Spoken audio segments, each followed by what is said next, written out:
Welcome to the Helping Kids Be Kids podcast, an outreach of the Little Lighthouse. We are passionate about empowering parents to be confident caregivers. I'm your host, Christina McIndarfer, and with me in the studio today, I have Katie Hough and Donny Walsh and Laura Robinson. And Katie is, all of them have had children who have attended the Little Lighthouse. Katie is not only a Little Lighthouse graduate parent, but she's also the executive director of the local Down Syndrome Association of Tulsa. And she and her husband, Joe, have 2 children. Jonah is 6 years old and just graduated from the Little Lighthouse. And Donny, actually, you'll have to tell me, you're an engineer, is that right? I'm an engineer, yes. Yes. And Donny and his wife, Julie, have 3 amazing boys. Will is their oldest, and he is 6, am I correct? 6, yep. And he's an incredible resource if anyone wants to know about animals. He has in-depth knowledge. No need for the internet. Wow, yes. When it comes to information about animals. Yes. Or dinosaurs. And does he have a specialty, like a niche or? Wild animals, okay. Mammals, okay. Amphibians, ocean animals. Wow. All of them he keeps up in his head. It's incredible. Wow. It's amazing. And he's confident about it too. He's happy to share. And then we've got Laura Robinson, and she and her husband, Billy, actually adopted Joshua. We did. Brought him into their family. And you're such an advocate, and you went to school to become a social worker. I did. Was that inspired by Joshua? No. Actually, we had started fostering. Okay. And with no intention of keeping any. Okay. We just wanted to make a difference, Yeah. Short-term, temporary. So that experience of fostering led me into finishing a degree I dabbled in for a while. And then Joshua came along and changed everything. Wow. Yeah. Amazing. Well, we'll start with you. I wanted to let each of you share a little bit about your incredible kiddos. Okay, awesome. Well, like I started, he was a child that we brought in as a foster child. But the first day we had him, my husband came home, held him, looked at me and said, "He's never leaving." And I'm going, no, honey, I'm too old to start over. We're just going to help mom and dad get it together, And of course, God had his plan, and we're so grateful that he did. Yeah. So we did work with mom and dad for a year or so. And when it became evident that they were not going to be able to take on the responsibility of their son, we were very adamant that they didn't need to look anywhere else. So, yeah. Wow. And you've done a lot to help him. You've been so faithful to advocate for him and research. Can you tell us a little bit about maybe his diagnosis and some of that journey you've been on? Well, and it was very interesting because having raised 4 typically developing children, when we got Josh at 4 months old, I didn't see any difference in him as a 4-month-old and what I remembered quite some time before of my children. So although I say we knowingly adopted a special needs child, he didn't seem so special needs at first. So when people ask me, well, did you know what you were getting into? And I said, yes and no. Did I have no diagnosis? Yes. Did I have any idea what cerebral palsy would look like going forward? It's so unique. No idea. It's different for every child, It is.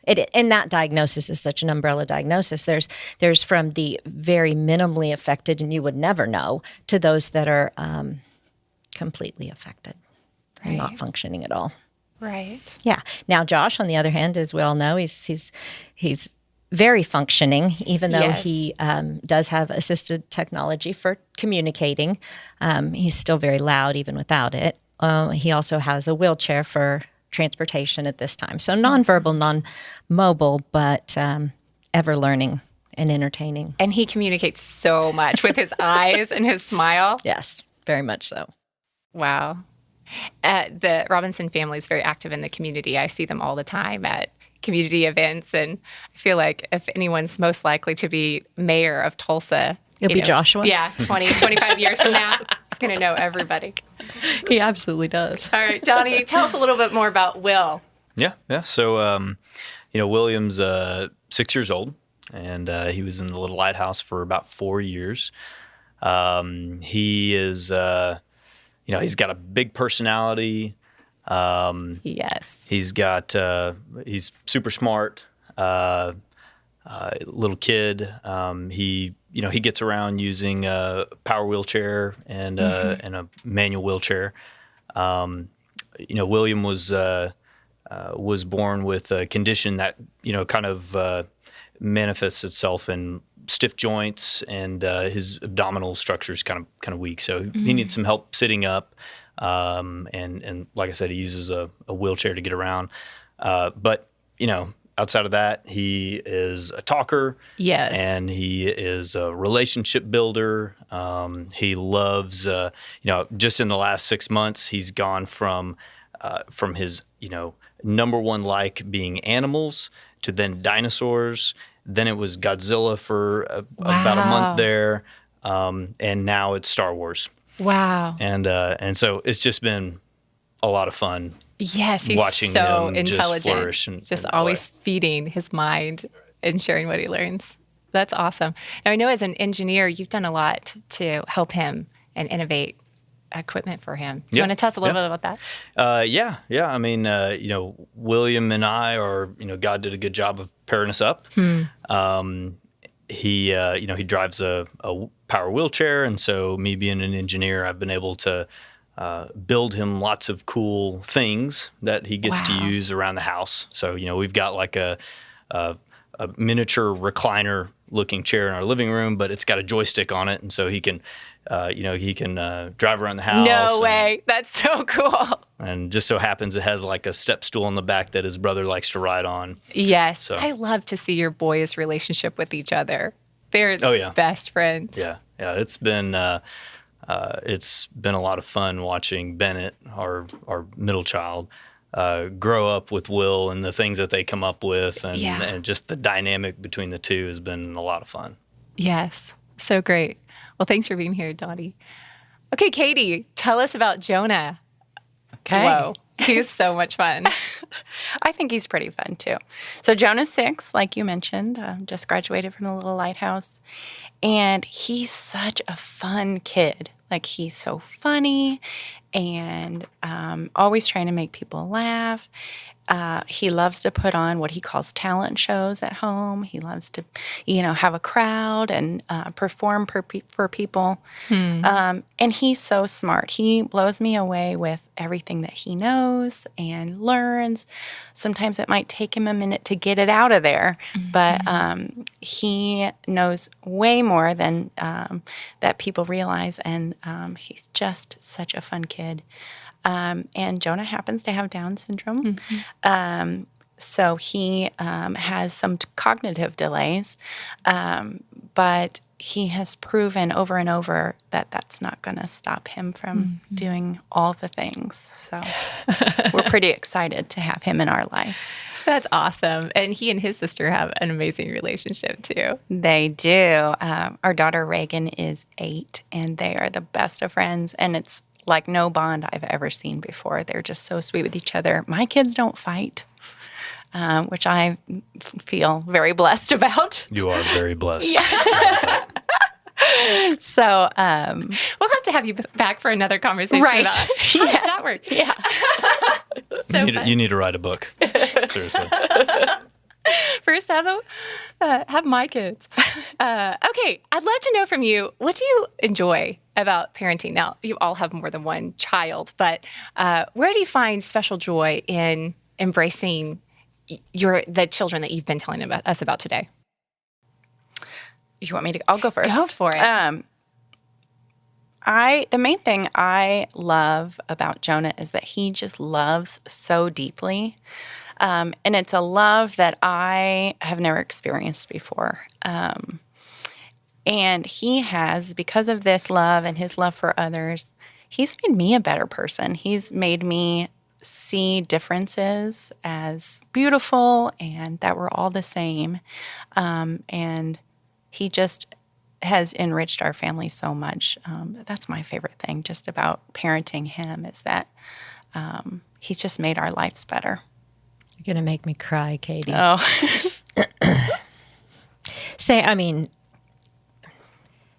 Starting over, with a son that's younger than his nieces and nephews, than our grandkids, it's very different, but any given day that may have a bump in it or something seems stressful or frustrating, all I do is look in the eyes of that little boy, and his smile just melts everything away. He just makes life beautiful.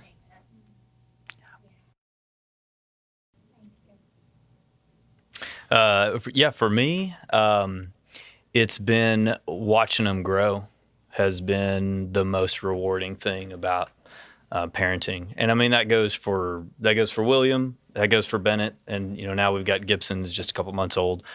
The way in which they're growing is different, but they're all growing in a great way. It's kind of like for parenting, it's kind of like the first couple years are a significant investment. Physically, mentally, blood, sweat, and tears goes into, taking care of your child. It starts from wiping their butt, right? Right. And it carries on into different things. But we're reaching a stage now with Will where, we're seeing him grow and we're getting something back. Yeah. And that is so cool. We're seeing him making friends with people at the little lighthouse. He's such a good friend. Learning things that we didn't teach him. We don't know where he got it from. Wow. And that's like a really cool thing. Yeah. He's his own person, getting to know him. Who is William? Right. That's neat. Donny, what would you say is one of the challenges you found with raising your child who has special needs? Yeah. I think the first thing I want to say is everybody's got challenges. Right. And that's been a big thing for me and Julia, is not singling our challenges out as any more difficult or less difficult than anybody else. It's just different. Our challenges are basic things that, you and I may take for granted. William can't pick up a glass and drink it by himself. Okay. So the challenge for us has just been, looking at problems and always keeping our mind open, to how can we adapt or do something different to make it work for him. Yeah. And that's been not a one-time thing. Just throughout his life, we're going to continue to come up with new ideas. He's going to come up with new ideas. Yeah. And we're going to do that. And that's been a little bit of a challenge, but it's also been rewarding at the same time. Mm-hmm. Wow. Thanks for sharing that. I love that perspective. Just to remember that everybody has their own challenges. And that's part of the richness of life. We think that we want everything to be easy, but if it were, we would be bored and we wouldn't grow. Right. Sometimes those challenges are easily seen. Right. And sometimes they're not. And sometimes they may come up 35 years later. Sometimes they're apparent when they're 1 year old. And so I think that's just that's a fact of life. Yeah. And for us, it's definitely our eyes have been open to that, and I think we appreciate people in general a lot more. Yeah. And Laura, that reminds me of what you were sharing about how when you said yes to bringing Joshua into your family, you didn't really know what you were saying yes to. No, we didn't. But what was really neat was God is always so good in paving the way for us. I had never had any exposure to somebody with CP. And we had a foster child previously to getting Josh who had CP. And it was and she was 8 or 9, and, functioning more than maybe Josh is now. But still, it was just like that. That just little bit of a knowledge or a preparation that God did for us, so that the word didn't scare me. The word wasn't unknown because I looked it up when we had the other one. It's okay, tell me about this. Wow. So with Josh, it was okay, well, whatever. God brought him. He'll prepare us. He'll help us through. Wow. What would you say is one of the challenges that you've had to face, kind of lean into by welcoming Josh into your family?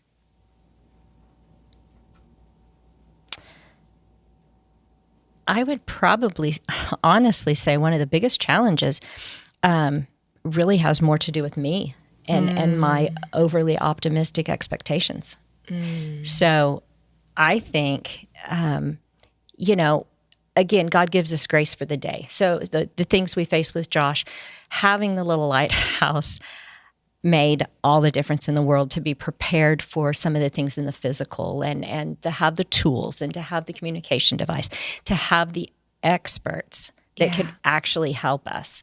So I feel like we were very blessed to have that, the companionship and the education and, well, village is something I want to talk about. But anyway, so the biggest challenge was me and getting frustrated, not with Josh, with me. Thinking, why isn't this happening now? Why isn't he talking now? Why isn't he walking now? I've had the faith. He's going to do it. He's going to do it. Yeah. And having to just realize, you know what, God, I'm so glad you're in control and I'm not. Yeah. Have there been any truths or resources that have helped you kind of work through that as you've recognized that that's something you're challenged by? Is out of my control? Yeah. Like the Bible? I'm sorry. Yeah, that's a good one. It is truly just drawing in closer to God and realizing, even at my young age, that I'm not in control, and that's so hard because I think depending on our background, again, like Donny said, I mean, we all have challenges and we could probably go a long time with stories of challenges, but it's not, do we have them or don't we have them? It's how do we deal with them? Right. Do we have a source to go to? I do. I have a Father God that loves me and he prepares the way for me and he promises to never leave me or forsake me. And, so I have got that. So I really shouldn't stumble in anything. We do because we're human. Right. But I have that. And then, like I said, to have the little lighthouse educate me in a world that was completely foreign to me has made all the difference. Wow. Thank you so much for sharing that. What about you, Katie? So, of course, I don't want anyone to think that our lives are perfect, and we do definitely have challenge. For me, it's more of the cognitive, the understanding. For us, it's the undercurrent of fear and stress is always there. I always have to keep my eye on him because he will cross the street without thinking about it. He doesn't quite understand harm, that he could get hurt or that even really understand safety. Just the other day, I took his life jacket off so he could have lunch, and he just went and jumped right in the pool. So I had to, but I always have my eye on him, which makes me carry a lot of anxiety. Yeah. But he'll get it. But sometimes with our family, with Jonah, we just have to teach him over and over and over. He's not necessarily going to get it the first time, but he will get it. I know one of these days I won't have to worry about him going in front of a car. Yeah. But that's our biggest challenge. But we always have our eyes on him. Yeah. So it sounds like you kind of deal with that by reminding yourself this won't last forever. Right. Are there other resources you might want to share with other parents who totally identify with you? Like, yes, I have that same anxiety.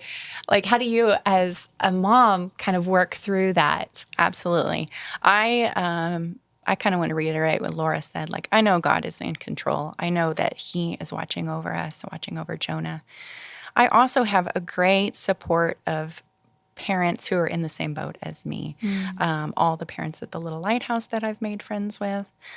Also the Down syndrome community in Tulsa. They have, or any city, they're all over the place. And I think connecting with other people who know what you're going through, maybe who can give you some tools and tricks to try.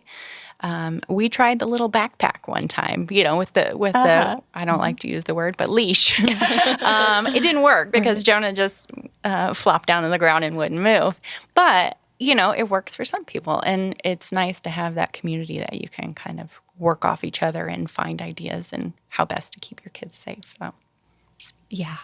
So great. So I was wondering, with the perspective that you have from where you are now, each of you, I think, has 6-year-olds. And true that. Yeah. So you've been on this journey a couple of years. What would you look back and tell yourself when you were first discovering that God had chosen to bless you with a child who had special needs, what would you want to convey to the hearts of parents maybe who are listening, who are just starting this journey? And I know there can be a lot of grief and a lot of emotions involved with that. What did you wish you knew that you know now? Can I go? I mean, for me, I'm a fixer, right? So if a problem presents itself, I want to go fix it. And so, of course, when William was up to the point where he was born and that kind of thing, obviously there was a lot of challenges and unknowns, and my natural instinct is to fix and life is something that really you have very little control over, and fixing is maybe not the right answer. And so if I could go tell myself something, the first thing I would say is to relax a little bit. Whatever plan that you have right now is probably not the right plan. Maybe, but it's probably not the right plan, or maybe it's not the final plan. And I've seen that with William's life and how he's flourished. He does things much differently than what I think I had envisioned 6 years ago. But I'm so happy to see what he's been able to accomplish, and so proud. And so I think my advice to myself or to parents that may be going through this this type of situation is relax a little bit. Have a plan. Mm-hmm. A plan is great. Anything that you're intentional about is good. Mm-hmm. That will never prove to be a bad thing. Mm-hmm. So be intentional, have a plan, but relax a little bit, because it's probably going to change, and that's okay. That's good. That's good. Thank you. I have to say that a lot of that resonates with me too. I'm such a planner and type A personality. Mm-hmm. When I got that prenatal Down syndrome diagnosis, I was so sad. I grieved for the child I thought I was going to have. I was mad. I was so angry. And I felt so alone. Like I thought I was the only person in the world that had a child with special needs. And why did this happen to me? But I think about this so often. I wish that I could go back and tell myself, your life's going to be much better than you ever thought possible. Like, you're going to love this child so much, and your life's going to be richer and sweeter, and everything's going to be okay. This child is going to bless you, and you're going to think, why not me? Like, wow. I used to think, why me? Why is this happening to us? And now I think, this was God's plan all along. I love this kid. That's beautiful. And I know it's hard going back to talking to that me. If I were to tell me that, I wouldn't believe it. It's just something you have to go through, process, get through. But the other end is so sweet and worth it. Yeah, that's awesome, Katie. I would tell myself he's not going to be a baby forever. He's going to grow up bigger, and you better be prepared, because that's literally right now at 6, almost 7, dealing with, needs and the size that he is. And I can't carry him around as easily as I could.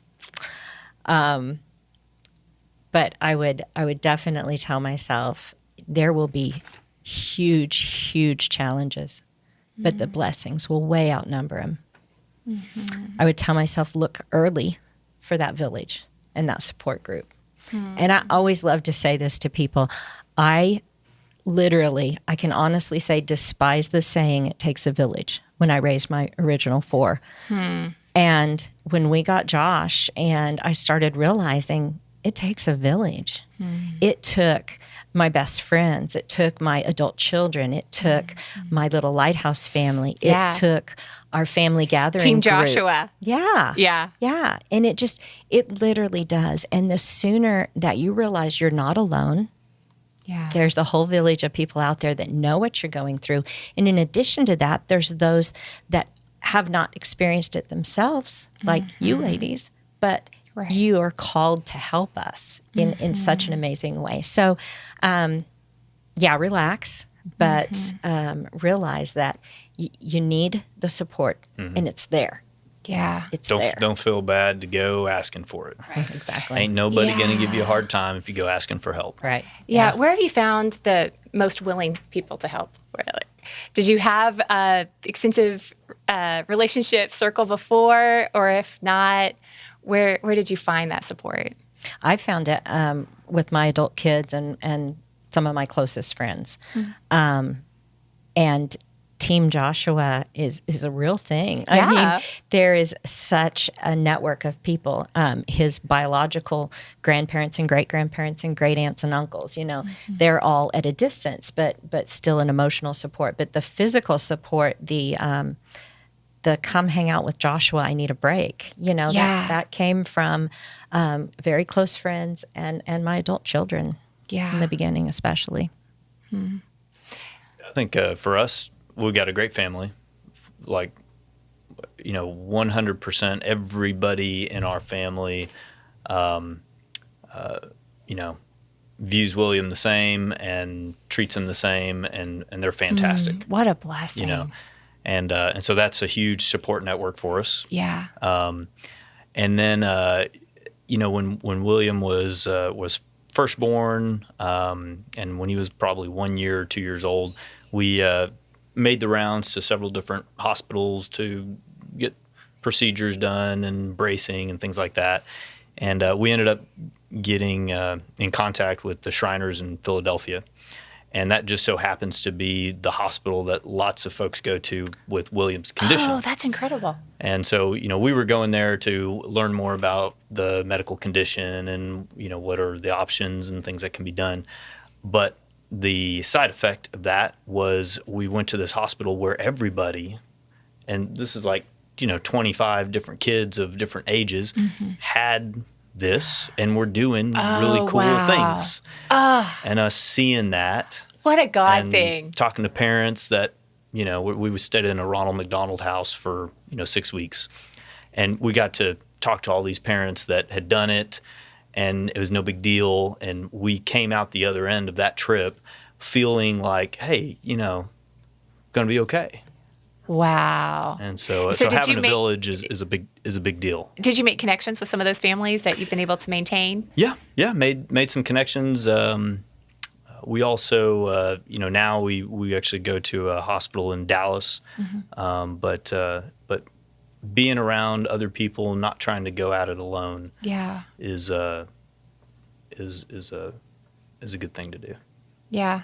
And then, Katie, you've already given us a great advice. Find out if there's an association connected to your child's diagnosis or even characteristics of their diagnosis, like sensory processing disorder. Absolutely. I think it's so important to talk to people who know what you've gone through. I mean, I just don't think we would have had this same outcome if we wouldn't have reached out right away. And I know it's not possible for everyone. There's some rare conditions that maybe don't have groups yet. If that's the case, find somebody with a kid with special needs, because even though you have different abilities, you're still going to have a common bond with those people. So. Yeah. Guys, I'm enjoying this so much. I still have a lot of questions for you, but I'm just going to invite you back for a second episode. So let me close this one out, and then we'll have another conversation. Thank you so much for joining us for our conversation. We're so glad to get to share with you some of the wisdom and insight that these incredible parents have picked up over the years. And we just want to encourage you on your parenting journey. God is with you. He is for you. He's for your child, and He has a bright future for your family. If you'd like to learn more about the Little Lighthouse and our resources, please visit us at our website, www.littlelighthouse.org. Thanks, and we'll talk to you again soon. Bye.